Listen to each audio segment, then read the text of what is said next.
കഴിഞ്ഞ ദിവസമാണ് ഗസയിൽ അൽ ജസീറയുടെ 5 മാധ്യമപ്രവർത്തകരെ ഇസ്രായേൽ സൈന്യം ബോംബിട്ട് കൊന്നത്. അനസ് അൽ ഷരീഫ് എന്ന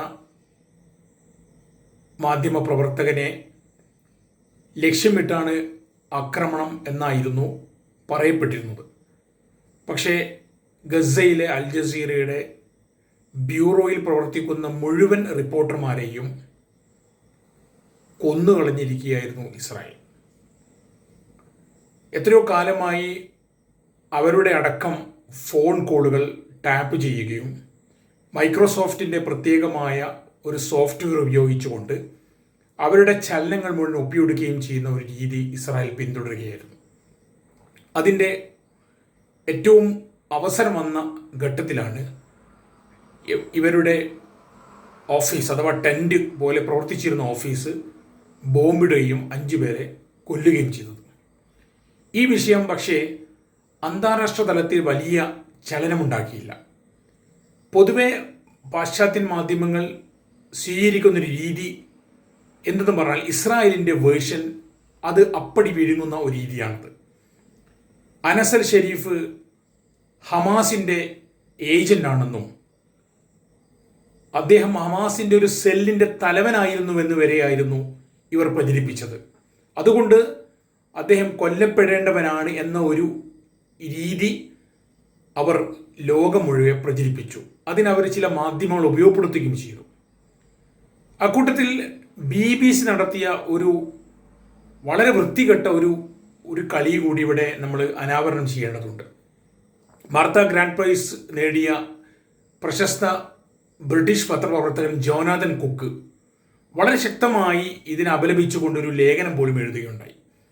BBC-യുടെ ഒരു ലേഖകൻ അദ്ദേഹം ഈ സംഭവം നടന്നതിന് ശേഷം എഴുതിയ ഒരു പോസ്റ്റിൽ അഥവാ അവരുടെ ഒഫീഷ്യൽ വെബ്സൈറ്റിൽ പറഞ്ഞത് ഇസ്രായേൽ ടാർഗറ്റ് ചെയ്തിരുന്നത് അനസിനെ മാത്രമായിരുന്നു, പക്ഷേ അവർ 4 പേരെയും കൂടി വധിച്ചു എന്ന് പറഞ്ഞാൽ പ്രൊപ്പോർഷനേറ്റ് ആയിരുന്നില്ല ആ വധങ്ങൾ എന്നായിരുന്നു ഇദ്ദേഹം പറഞ്ഞത്.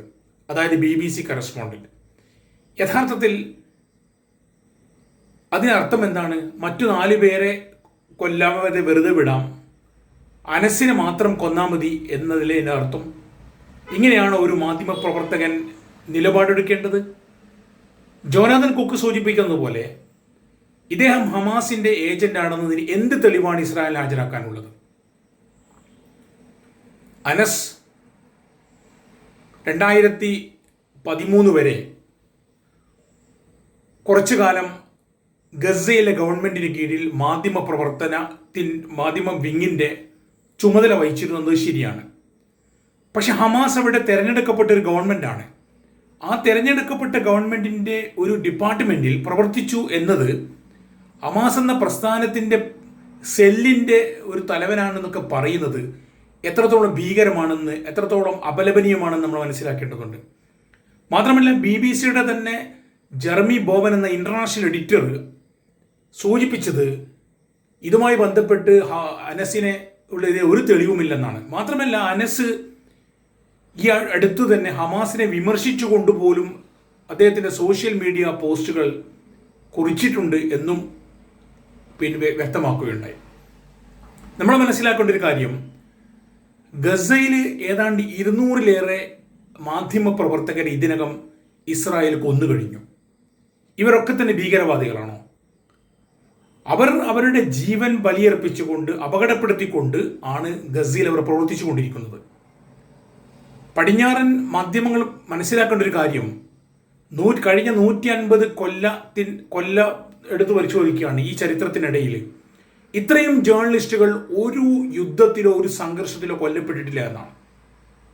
ഇപ്പോൾ നടന്നുകൊണ്ടിരിക്കുന്ന റഷ്യ-യുക്രൈൻ വിഷയമെടുത്താൽ പോലും വളരെ പരിമിതമായ ജേർണലിസ്റ്റുകളാണ് കൊല്ലപ്പെട്ടിട്ടുള്ളത്. വളരെ പരിമിതം, വിരലെണ്ണാവുന്നവർ. എന്നാൽ ഇസ്രായേൽ എല്ലാവരെയും ടാർഗറ്റ് ചെയ്തിരിക്കുകയാണ്. സയനിസ്റ്റുകളുടെ നിലപാടെന്ന് പറഞ്ഞാൽ ഗസയിൽ അവർക്കിഷ്ടമില്ലാത്തവരെല്ലാം തന്നെ ഹമാസിൻ്റെ ആളുകളാണ്, ഭീകരവാദികളാണ്. അവർ കുഞ്ഞുങ്ങളെ കൊല്ലുമ്പോൾ പറയുന്നത് അവർ ഭാവിയിൽ ഹമാസിന്റെ പ്രവർത്തകരായി മാറുമെന്നതാണ്. അവിടുത്തെ ഹോസ്പിറ്റലുകൾ ബോംബിട്ട് തകർത്ത് ഡോക്ടർമാരെയും അതുപോലെ തന്നെ ആതുര ശുശ്രൂഷ രംഗത്തെ പ്രവർത്തിക്കുന്നവരെയും കൊല്ലുമ്പോഴും അവർ ഹമാസിന്റെ ഏജന്റുമാണ്. ചുരുക്കി പറഞ്ഞാൽ ഗസയിലെ മുഴുവൻ ജനങ്ങളും ഭീകരവാദികളാണ്, അവരൊക്കെ ഹമാസിന്റെ ആളുകളാണ്, അതുകൊണ്ട് അവരൊക്കെ കൊല്ലപ്പെടേണ്ടവരാണ് എന്ന ഒരു നെറേറ്റീവ് സൃഷ്ടിച്ചെടുത്തിരിക്കുകയാണ് ഇസ്രായേൽ. അതിനെ പിന്തുണക്കുന്ന ഒരു മാധ്യമ ശൈലി ദൗർഭാഗ്യവശാൽ ചില പടിഞ്ഞാറൻ മാധ്യമങ്ങൾ തുടർന്നു എന്നത് പറയാതിരിക്കാൻ നിർവാഹമില്ല.